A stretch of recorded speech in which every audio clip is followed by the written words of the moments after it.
परमेश्वर के पवित्र नाम की महिमा हो। काफी समय के बाद आज आपसे बात करने के लिए प्रभु ने जो मौका दिया, इस मौका के लिए मैं धन्यवाद देता हूं। आज का पवित्र वचन हम लोग दो स्थानों में पढ़ने के लिए चाहते हैं। फिरौतियों की किताब 9 अध्याय उसका 6 आयत और फिरौतियों की किताब 22 का 10। तब मैंने कहा, हे प्रभु मैं क्या करूं। हिंदी भाषा में इतना ही शब्द आया है, परंतु आप उठकर नगर में जा और जो कुछ करना है वह तुझे से कहा जाएगा। मैंने आज का संदेश का हेडिंग यह है, परमेश्वर के लोग परमेश्वर की मर्जी को पूरा करना चाहिए।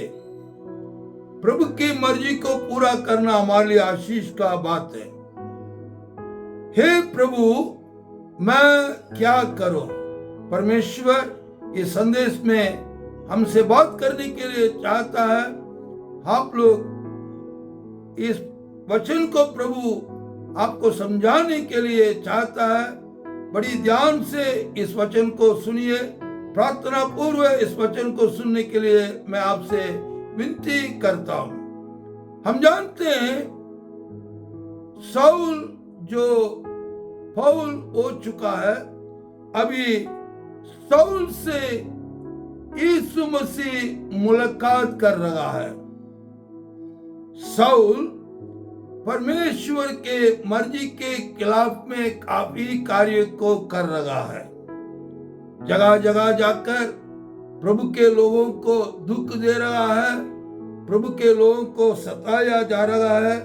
ये फिरौतियों की किताब 9 अध्याय 1 से मैं पढ़ रहा हूं। शाऊल जो अब तक प्रभु के चेलों को धमकाने और घात करने को धुन में था, महायाजक के पास गया और उससे दमिश्क के आराधनालयों के नाम पर अभिप्राय की चिट्ठियां मांगी कि क्या पुरुष क्या स्त्री जिन्हें वह इस पद पर पाए उन्हें बांध कर यरूशलेम में ले आए। इसी प्रकार जाने के समय 5वीं आयत को पढ़ रहा हूं। उसने 4 आयत से पढ़ रहा हूं।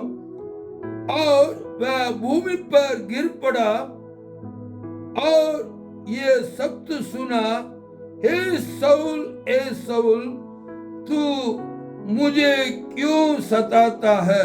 उसने कहा, हे प्रभु तू कौन है।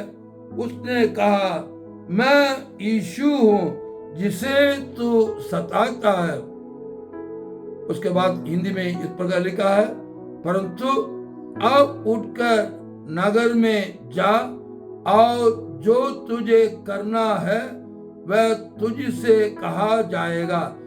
प्रिय भाई प्रिय बहन, मसीह लोगों का कर्तव्य है प्रतिदिन, चाहे विश्वासी हो, सेवक हो, जवान हो, छोटा बच्चा क्यों ना हो, बड़े बुजुर्ग क्यों ना हो, प्रतिदिन हर मसीह भाई हर मसीह बहन सुबह जितना जल्दी से जल्दी उठ सकते हैं उठकर प्रभु के चरणों में बैठकर ये प्रार्थना करना चाहिए, हे प्रभु मैं क्या करूं। ये मेरा आदत है। मैं हर हफ्ते के लिए टाइम टेबल बना देता हूं, हर महीने के लिए टाइम टेबल बना देता हूं, साल भर के लिए टाइम टेबल बना देता हूं। और फिर भी मान लीजिए आज के दिन के लिए मैं कोई टाइम टेबल बना रखा है, फिर भी प्रभु से मैं उठकर प्रार्थना करूंगा, हे प्रभु मैं क्या करूं। कुछ समय के कई साल की पुरानी बात है। मुझे एक जगह 9 बजे तक निकलना था मैं उस दिन उठकर प्रार्थना किया, पवित्र आत्मा ने मुझे प्रेरणा दिया, बेटा 12-1 बजे तक वहां पर मत जाना। एक जगह पर प्रार्थना भवन बन रही थी। मेरा बड़ा बेटा चला गया। प्रियो, फिर बड़ा बेटा से फोन आया, पापा मुझे ऐसा कुछ लग रहा है, आपको मारने के लिए कुछ लोग कोशिश कर रहे हैं, आप आएंगे, आपको मारने के लिए तैयारी में है, आप जल्दी मत आइए, 2 बजे 3 बजे के बाद आइए। मैं बहुत ताजुब किया। पवित्र आत्मा मुझे पहले प्रेरणा दे दिया, बेटा 2 बजे के बाद ही वहां जाना। फिर 2 बजे के बाद मैं वहां गया।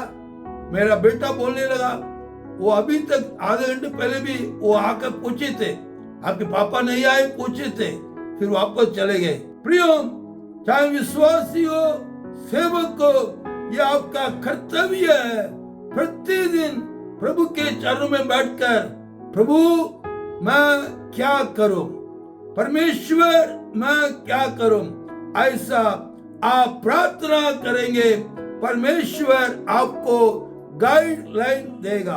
मैं भजन संगीता से एक वचन को आपके सामने रखने के लिए चाहता हूं। भजन संगीता 32:8 में इस प्रकार लिखा हुआ है, मैं पढ़ रहा हूं। भजन संगीता और उसका 32:8 यहाँ इस प्रकार लिखा हुआ है, मैं तुझे बुद्धि दूंगा और जिस मार्ग में तुझे चलना होगा उसमें तेरी अगुवाई करूंगा। मैं तुझ पर कृपा दृष्टि रखूंगा और सम्मति दिया करूंगा। मेरा जन्म तमिलनाडु में हुआ है। परमेश्वर ने मुझे स्पष्ट रूप से बताया, बेटा तुझे उत्तर भारत जाना है, उत्तर भारत जाकर मेरे लिए सेवा करना है। 1984 में मई 1 तारीख को आगरा आने के लिए प्रभु मुझे सहायता किया।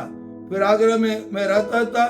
फिर एक दिन 6 महीने के बाद पवित्र आत्मा ने मुझे प्रकट किया, तुझे बहुत जल्दी बरेली जाना है, शीघ्र से शीघ्र बरेली जाकर और बरेली में रहकर पूरे इंडिया में सेवा करना है।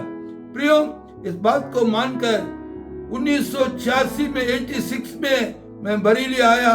अभी 86 से लेकर अभी तक बरेली में रहता हूँ। महीने में 10-15 दिन बरेली में रहता हूँ, 10-15 दिन पूरे भारत में इधर उधर कई राज्यों में जाकर सेवा करने के लिए प्रभु मुझे सहायता करता है।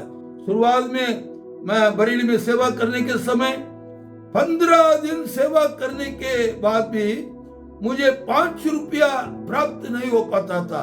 ये 87 के बाद है। मैं काफी कुछ रोता था, तब मैं जवान था, शादी नहीं हुआ था। हे प्रभु, मैं 15 दिन सेवा कर लिया, लेकिन तूने मुझे 5 रुपया नहीं दिया। एक छोटा सा किराया का मकान में रहता था, महीने में 150 रुपया किराया था। कभी हर महीने किराया देने के लिए प्रभु अद्भुत तरीके से सहायता करता था, लेकिन अक्सर 15 दिन सेवा करने के बावजूद भी 5 रुपया प्राप्त नहीं हो पाता था। आज भी वही बरेली है। लोग बुलाकर कोई 1000 देता, कोई 2000 देता, कोई ज्यादा कोई कम। घर से निकलते ही काफी कुछ आशीष मिल जाता है। हमारे साथ 22 सेवक लोग सेवकाई करते हैं। उत्तर भारत में कई राज्यों में सेवकाई करते हैं। उत्तर प्रदेश में, उत्तराखंड में, छत्तीसगढ़ में, उड़ीसा में, झारखंड में, पंजाब में, हरियाणा में, ये तमाम जगह पर हमारे साथ सेवक परिवार है। कभी किसी को 5000 देते हैं, कभी किसी को 3000, कभी किसी को 2000, कभी कभी कुछ भी नहीं देते। इसी प्रकार हम सेवकों को हर महीने देते हैं, कभी कभी नहीं भी देते। मुख्य जरूरत में मदद करते हैं। जगह जगह हम जमीन खरीदते हैं, प्रभु का प्रार्थना भवन को बनाते हैं। काफी कुछ आवश्यकता हो रही है। ये सारे आवश्यकताओं को विश्वास के द्वारा प्राप्त करने के लिए प्रभु मुझे सहायता कर रहा है। हर कार्य में प्रभु की मर्जी को पहचानना चाहिए। कहीं जाना है, प्रभु की मर्जी को पहचानिए। मकान बनाना है, प्रभु की मर्जी को पहचानिए।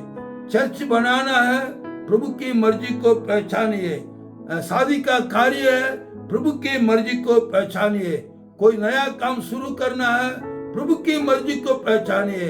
हर कार्य में प्रभु की मर्जी को पहचान कर प्रभु की इच्छा के अनुसार आप सेवा करेंगे, परमेश्वर विश्वास योग्य है, वो आपको आवश्यकताओं को अद्भुत तरीका से पूरा करेगा। परमेश्वर को देने के लिए विश्वासी लोग खूब दिल से देना चाहिए। सेवक लोग भी प्रभु के नाम महिमा के लिए देना चाहिए। प्रभु की इच्छा के अनुसार आप प्रभु के नाम महिमा के लिए देंगे तो प्रभु आपको अद्भुत तरीका से आपको आशीष करेगा। काफी कुछ मैं बताने के लिए चाहता हूँ, लेकिन समय कम होने के कारण यहाँ पर मैं खत्म करना चाहता हूँ। भजन संहिता 40 का 7 को मैं पढ़ रहा हूँ, आप लोग ध्यान से सुनिए।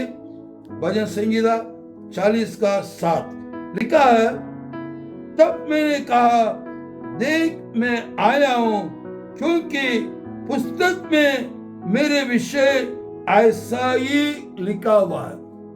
आपके बारे में परमेश्वर की महान योजना है भाई, महान योजना है बहन। आप परमेश्वर के मर्जी के अनुसार एक एक कार्य को पूरा करेंगे तो मेरा प्रभु आपको आशीष करेगा। आपके लिए छोटा सा प्रार्थना करने के लिए चाहता हूं, उसके बाद इस संदेश को हम खत्म करेंगे। पिता परमेश्वर, आज का दिन के लिए धन्यवाद। शाऊल ने इस शब्द को तुझसे पूछा था, हे प्रभु मैं क्या करूं? हम लोग भी, सेवक लोग, विश्वासी लोग, भाई बहन लोग, छोटे बच्चे लोग, हाँ प्रतिदिन हे प्रभु मैं क्या करूं, ये शब्द को पूछकर प्रभु की इच्छा के अनुसार एक एक काम को करने के लिए सहायता कर। उत्तर भारत में इन दोनों में काफी सताव जारी है। प्रभु सेवक लोग प्रभु की मर्जी को पहचान कर प्रभु की इच्छा के अनुसार हिम्मत के साथ यीशु मसीह के नाम को महिमा करने पाए। जो भाई बहन लोग शादी के लिए इंतजार कर रहे हैं, वो अपनी मर्जी से जीवन साथियों को ना चुनने पाए, प्रभु की मर्जी के अनुसार जीवन साथियों को चुनने के लिए सहायता कर। जो लोग मकान बनाने के लिए चाहते हैं, वो अपनी मर्जी के अनुसार कुछ भी कार्य को ना करने पाए, मेरा प्रभु की इच्छा क्या है ऐसा समझकर उन लोग मकान बनाने के कार्य में आगे बढ़ने के लिए सहायता कर। संभाल एक एक भाई बहन के लिए धन्यवाद, पढ़ने वाले बच्चों के लिए धन्यवाद। अपनी मर्जी के अनुसार कोई भी कोर्स को ना चुनने पाए, प्रभु की इच्छा के अनुसार कोर्स को चुनने पाए। हमारे पूरे भारत देश के लिए प्रार्थना करते हैं, उत्तर प्रदेश के मुख्यमंत्री के लिए प्रार्थना करते हैं, उन्हें विशेष अक्ल बुद्धि दे ताकि वो एक एक कार्य को देश के भलाई के लिए करने पाए। प्रभु किसी धर्म के कारण वो कोई बुरा कार्य को ना करने पाए, सबको एक साथ देखने पाए, सहायता कर। हमारे देश के प्रधानमंत्री को भी आशीष कर, देश को सही रास्ता में चलाने के लिए उन्हें भी बुद्धि ज्ञान दे। यीशु के महान नाम से प्रार्थना को मांगते हैं, आमीन। आपको धन्यवाद देते हैं, आपने अभी तक इस संदेश को सुना है। मैं आप लोगों से निवेदन करता हूं, बाई चांस अभी तक faith mission India YouTube channel को आप सब्सक्राइब नहीं किया तो आज ही सब्सक्राइब करने के लिए कोशिश करिए। कम से कम आपकी तरफ से 3-4 सब्सक्राइबर को आप बनाने के लिए प्रयास करिए। परमेश्वर आपको आशीष करेगा। प्रार्थना करने के लिए हमसे संपर्क कर सकते हैं। प्रतिदिन इतवार छोड़कर सुबह 7 बजे से 9 बजे तक अक्सर लोग संपर्क करते हैं, हम उनके लिए प्रार्थना करते हैं। हमारा पावर प्रेयर टीम के लोग भी उनके लिए प्रार्थना करते हैं। नहीं तो रात्रि 9 बजे से 10 बजे के बीच में आप संपर्क कर सकते हैं। दिन में बहुत इमरजेंसी है, संपर्क करिए, मैक्सिमम कॉल उठा नहीं पाते हैं और इस समय पर आप संपर्क करेंगे, हम मैक्सिमम कॉल उठाते हैं, आपके लिए प्रार्थना करते हैं, आपको सलाह मशवरा दे सकते हैं। परमेश्वर आपको बहुत आज के साथ आशीष करेगा। God bless you, thank you, आमीन।